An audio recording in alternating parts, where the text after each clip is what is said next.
Hello there and welcome back to 8 Acre Homestead. If you guys are new, my name is Jennifer and today I'm coming up with 5 different recipes that we're going to use for this upcoming Valentine's Day. Something that isn't super difficult, you can put together really quickly if you want to, and something that we can freeze and use at another date.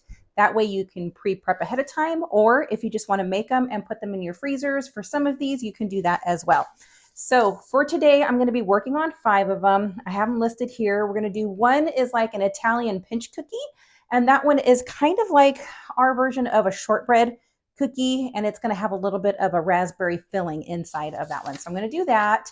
I have some puff pastry that I need to use up.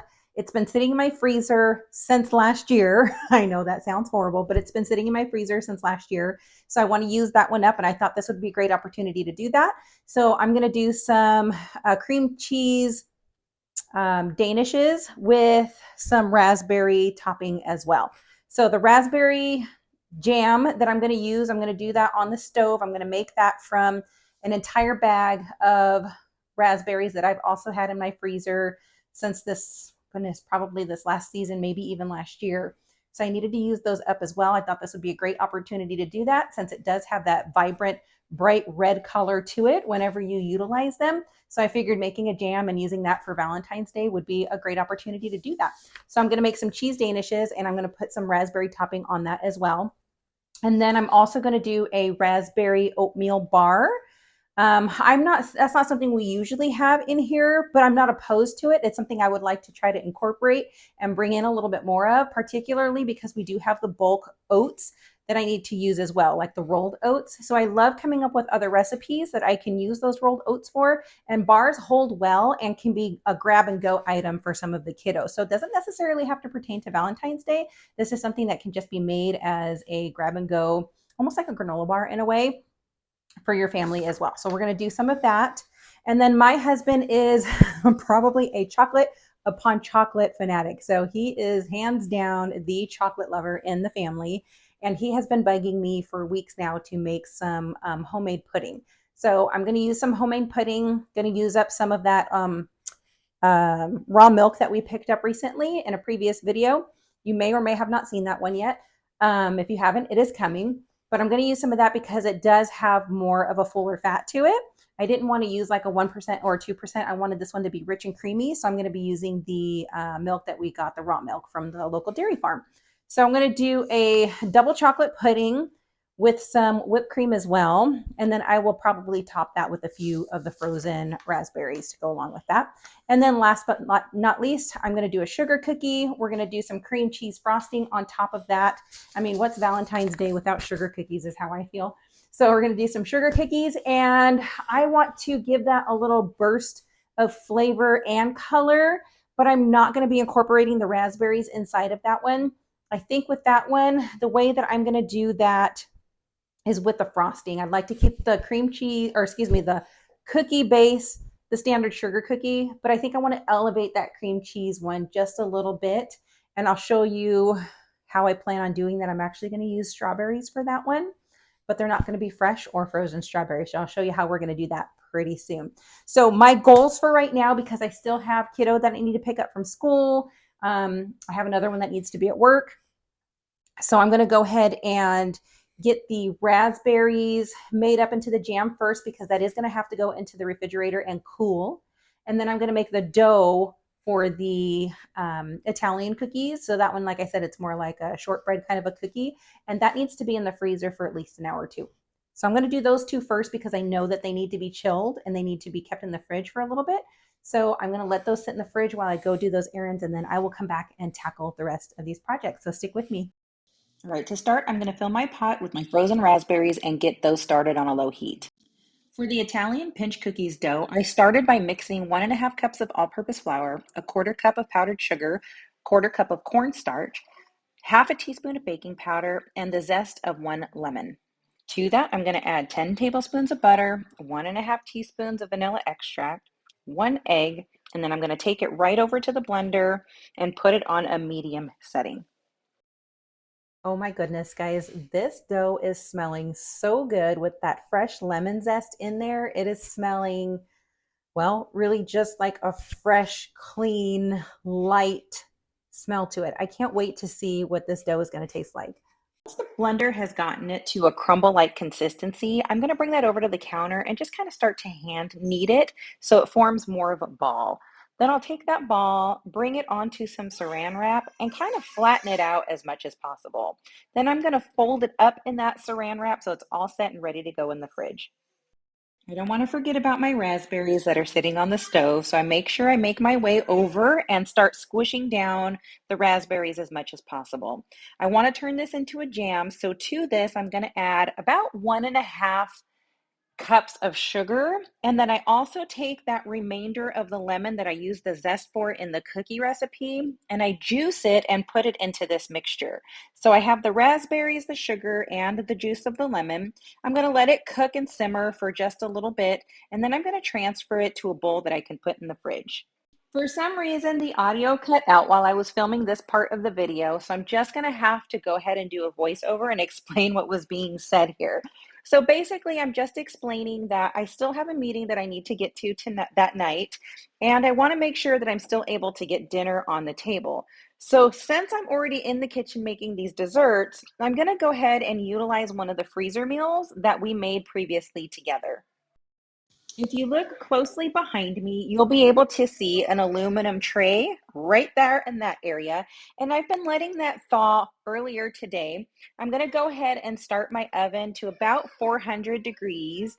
And then I'm going to go ahead and place that in the oven while I'm still cooking and preparing these treats. My number one goal here before I head out for my meeting is to make sure that I have everything that needs to be either in the fridge or the freezer done and ready to go before I head out. That way, when I come back, all I have to do is actually make the cookies and do any of the remaining toppings. While I'm doing all of that, dinner is going to be in the oven so that by the time I head out the door, all I have to do is pull out that pre-made freezer meal and I'm all set and ready to go. All right, let's get started on those goals. I'm going to start with about 1.5 cups of sugar, and I'm going to add about 1 cup of butter, and we're going to go ahead and cream that together in the blender. And while the blender is doing that, my oven is beeping and letting me know that it's time to go ahead and throw in tonight's dinner. So I'm going to go ahead and put that in the oven. That way it's ready to go when the time comes. Now to the creamed butter and sugar, I'm going to add to that 2 3/4 cups of all-purpose flour, 1 teaspoon of baking soda, half a teaspoon of baking powder, and a teaspoon of vanilla. So once that is all put together, I'm going to go ahead and form a ball on top of some plastic wrap. Do the same thing as I did before with the other one. Wrap it all up till it's all nice and tight, and then I'm going to throw that in the refrigerator. I'm going to jump right over to starting our chocolate pudding, to which I'm going to add 2 cups of milk with about 1/4 cup of sugar into a pot. And I'm going to stir that around and bring that to a boil at some point. I'm going to go ahead and grab a bowl and get that ready for the next step, which is basically taking 2 tablespoons of cornstarch, throwing in 3 tablespoons of unsweetened cocoa powder, and about another 1/4 cup of sugar. Then I mix it all together in the bowl. As we're waiting for this to come to a boil, I'm going to add a little bit of salt, just a little bit. It's like a pinch of salt, and kind of incorporate that in there as well. Let's give that a little bit of a stir. And this should be coming to a boil fairly quickly. It's starting to get a lot of movement, which means it's going to get to a boiling point here in just a second. All right, if we look pretty closely here, we can start to see that this is starting to come to a bit of a boil. So that means I'm going to remove this now from the heat now that it's boiling. And in the meantime, I'm going to grab my bowl over here. This has my cornstarch in it. It also has my cocoa powder in there. And then we put 1/4 cup of sugar in there as well. So now that this is all set and ready, I'm going to take another 1/4 cup of milk, and I'm just going to start whisking that into this powdered mixture until that gets nice and creamy and all incorporated in there. I don't know if you've ever messed with cocoa before, but it kind of acts a little bit like It doesn't like liquid and tries to kind of sit on the surface of liquid, almost like pollen would on water. So you really have to kind of incorporate that. I think we're getting it all mixed up here. I'll just let you see what that looks like. And we're getting that kind of all mixed in there. There we go. So now what I'm going to do is I'm going to add this back into the original milk. We're going to make sure we incorporate that all together. So we want to scrape all of this, make sure we're getting as much of it as possible into the milk. And I'm pretty sure if you have some kids at home, they would love to lick that bowl. It's just like licking the bowl of pudding when you make the pudding. All right, so we're going to incorporate this as much as possible, and then we're just going to let this come to a bit of a boil. Once it comes to a boil, we want to make sure, first of all, that we're constantly whisking it here. And then once it comes to a boil, we're going to reduce the heat down to a low, and we're going to continue to simmer it. We're going to continue to whisk it constantly, and we're going to do that until it's thick enough to kind of coat the back of a spoon. So we're going to let that get to a boiling point again. Okay, we can see that this is starting to come to a boil. So what we're going to do is we're going to turn the heat down on that, and we're going to get it to where we can just get a simmer going here. So we don't want it to overboil too much.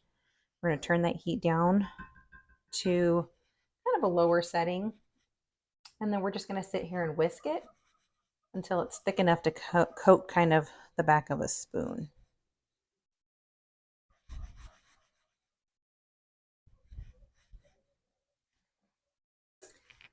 That looks to be about the right consistency to me, so I'm just going to check it really quick. Yeah, you see how it kind of coats the back of this spoon, like so? That tells me it's about done. So I just want to try it really quickly. Yes, very much so. It tastes like almost like a hot chocolate. All right, so then what we're going to do next is we're going to take, I have 1 egg. I don't know if you can see this from where you're at. Let me back up a little bit. Here we go. Bring it up just a little bit. In this measuring cup right here, I have 1 egg and 2 egg yolks. So what I'm going to do with this is I'm going to whisk those eggs together, and then I'm going to pour a little bit of this mixture here in with the eggs and not the opposite. I don't want to take these eggs and pour it into there, because if I do that, it's just going to make scrambled eggs in there. The temperature in here is too hot. So we need to kind of temper it down over here in this measuring cup. So I'm going to take these eggs and I'm going to stir them up, scramble them up just like so. And then I'm just going to take a little bit of this mixture, this cocoa mixture, and we're just going to add a little bit at a time into here and stir that up together. And we want to constantly be stirring that as well, so that this has a chance to kind of blend the two temperatures together. That seems to be working just fine. Let's get a little bit more.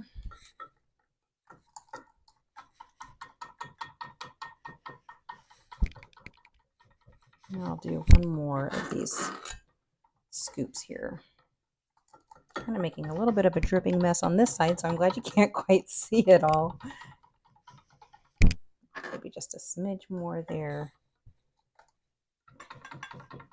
All right, now that that's had a chance to kind of blend those two temperatures together, I'm just going to pour this right back into the pan, and then we're going to continue to cook it. Here we go. We'll pour that right back into the pan there, and we're just going to continue to whisk, just like so. And we're going to keep doing that on this lower setting, kind of a medium to low setting. And we're just going to let this continue to cook, continually whisking it until it gets to the point where it's just before a boil, which will take a couple minutes. And this will give it a chance to really thicken up. Just want to make sure that I'm getting all the edges here. I don't want any more kind of crusty edges. I want to avoid that if possible. This is looking really good. It's getting really thick, which is wonderful.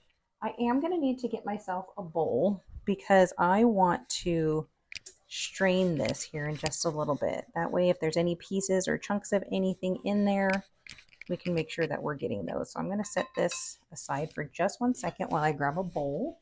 Okay, so I have a bowl here, and it is getting to where it's just about to boil. So I'm going to turn that off for now. I'm going to remove that for just a second because I need to grab a strainer that I can use. And I'm going to go with this guy. I think that'll fit. Yeah, that'll fit perfectly right on that bowl. So if you can see, I have this bowl here. This is my pudding. I'm going to go ahead and strain that right into this bowl. Scraping as much as I can. I want to make sure we get as much as possible out of there. I think my pan is slipping out of my hands here. There we go. I'll just continue with that. There we go. That's looking pretty good.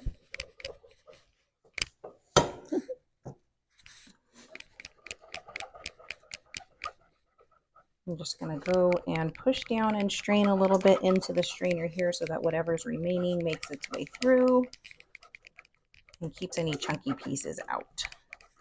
We shouldn't really end up with too many chunky pieces, but you know, everybody's kitchen is different. Everybody's equipment is different. So you can end up with a little bit of chunky pieces. You can see I do have a tiny bit. I'll show you what that looks like. If you can see, there's just tiny little bits in there.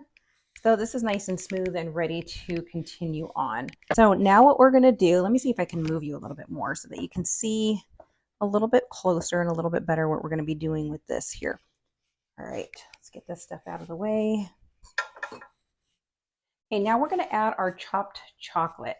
So I do have about 4 ounces of chocolate over here.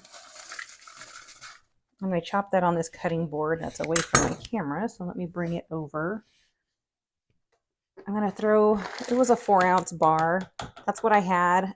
It usually calls for a little bit more. This particular recipe calls for about 5 ounces. However, I only had 4 ounces. I'm in the middle of my pantry challenge right now, so I'm not going to run to the store and go grab some more. This is just what I had on hand. So we're going to add that, and then we're going to add some butter as well, and then some vanilla. So we're going to do probably about 2 tablespoons of butter. We're going to add that into there as well. So that would be 1, and that would be 2. So there's 2 pads or 2 tablespoons of butter, and then we're going to add a teaspoon of vanilla into that as well. And we're going to continue to whisk that because that is nice and hot. It's going to melt that chocolate. It's going to melt that butter.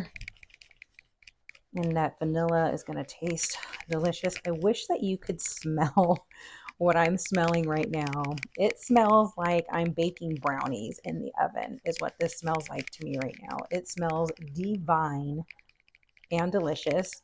I'm not a super huge chocolate eater. My husband is. My kids definitely are.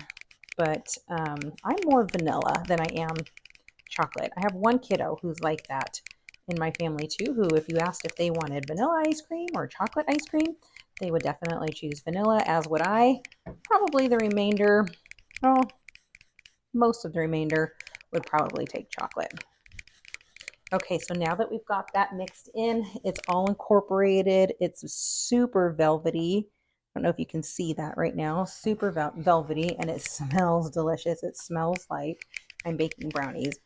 But I'm going to take this now, and we're going to put these into individual ramekins. So hold tight. We'll move you over, and I'll show you how I do that. All right, we have our chocolate. We have our ramekins here. I'm going to go ahead and put a little bit of this chocolate in each one. I would say it's more than a little bit, but we're definitely going to put some in each one. We want to leave a little bit of space. I want to do some homemade whipped cream here in just a little bit. I'm not going to put the whipped cream on now. Obviously, it's hot. You put whipped cream on that, that's just going to melt right away. So we definitely don't want to do that. So I'm going to wait to put the whipped cream in and to put the raspberries in because this needs to chill. It needs to chill for a little while. I might not even need all 5 of these. I might be able to make 4 of them, just as it is. This looks amazing and delicious. Go. Some in this one.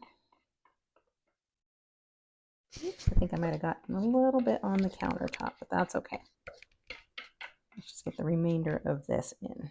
Now, who wouldn't love to lick the bowl afterwards? If you have a kiddo at home, who would like to try that?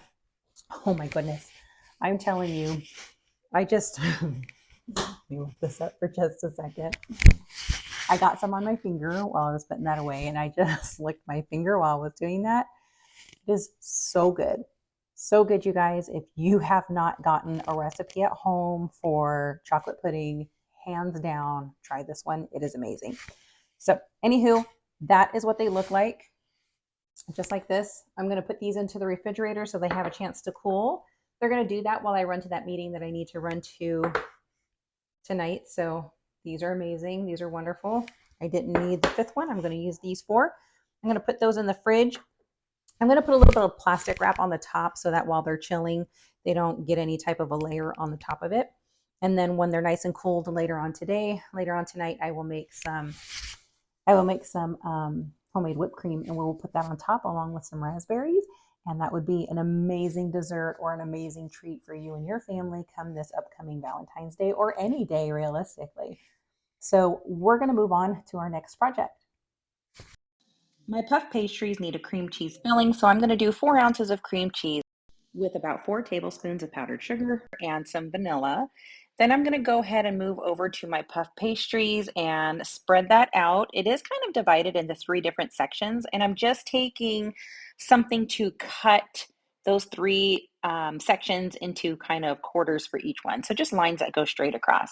I'm going to need an egg wash, so I'm beating together or mixing together 1 egg with a little bit of water, and I'm going to set that aside to use for later after we get our filling done. I'm going to start by putting a little bit of the cream cheese filling inside each one of the squares. We don't want to put too much because we are going to put a raspberry filling in there as well, but we definitely want to make sure that each one of these is full of cream cheese. On top of each one of these little cream cheese fillings, I am going to put a little bit of the raspberry jam right on top, making sure that we get each and every one of these filled with the raspberry. To close these guys up, we're going to put a little bit of the egg wash mixture on 2 of the 4 corners of each square. We're going to take those 2 corners, fold them up, and give it a little bit of a pinch. Once we pinch them, we're going to fold it over the top just a little bit, transfer them over to a baking sheet, and then we're going to take that baking sheet and throw it into a freezer for at least 30 minutes. Tonight's dinner is all done cooking, and look how beautifully that came out. All right, I have made it back from my meeting tonight, and I have a few more things that we need to wrap up. So I want to make the bars that we talked about, the raspberry bars.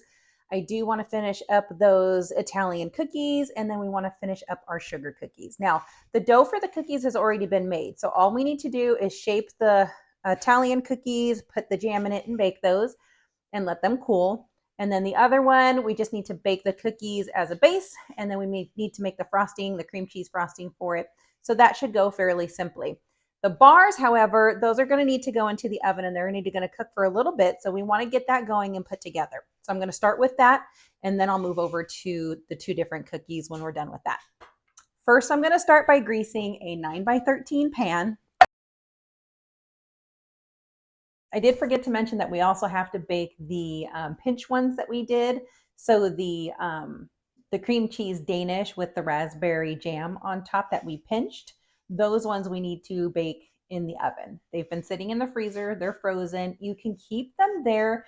It's one of the great things about that particular recipe is that you can keep those in the freezer until you need to use them. So it's definitely a recipe that you can do and make ahead so that you can give yourself time to do whatever you need when you're going to entertain or have people over or whatever the case may be that you're going to make these for. You can make them in advance up to, a couple weeks in advance if you wanted to, and keep them frozen in the freezer until it's ready to cook them. And then they just go straight from the freezer directly into the oven, which makes them a great option for entertaining and for special events. For the raspberry oatmeal bars, I'm going to start with about 1.5 cups of butter, and then I'm going to add about 2 cups of packed brown sugar. To that, I'm going to throw in about a teaspoon of vanilla. To that, I'm going to add about 3 cups of oats, along with about 3 cups of flour. Next, I'll bring in about 1 teaspoon of salt and about 1 teaspoon of baking powder. Bringing that mixture over to the already greased baking pan, I'm going to put about 3/4 of that into the pan, and then I'm going to take my hands and start pushing and pressing it down as much as possible. I do want to get this base nice and solid, and then on top of that, I'm going to throw on some of my raspberry jam that's been cooling. Now, you can make this as thin or as thick as you would like, but since I have a good amount of jam, I'm going to put a good layer on top of this. With the remaining crumble that I have left in my bowl, I'm going to start sprinkling a top layer on top of my raspberry jam. This is going to continue until I use up whatever is left in the bowl of the top crumble. Once this is all done, I'm going to put it in a 350-degree oven for about 45 minutes. The puff pastries will also go into a 350-degree oven for about 20 to 25 minutes.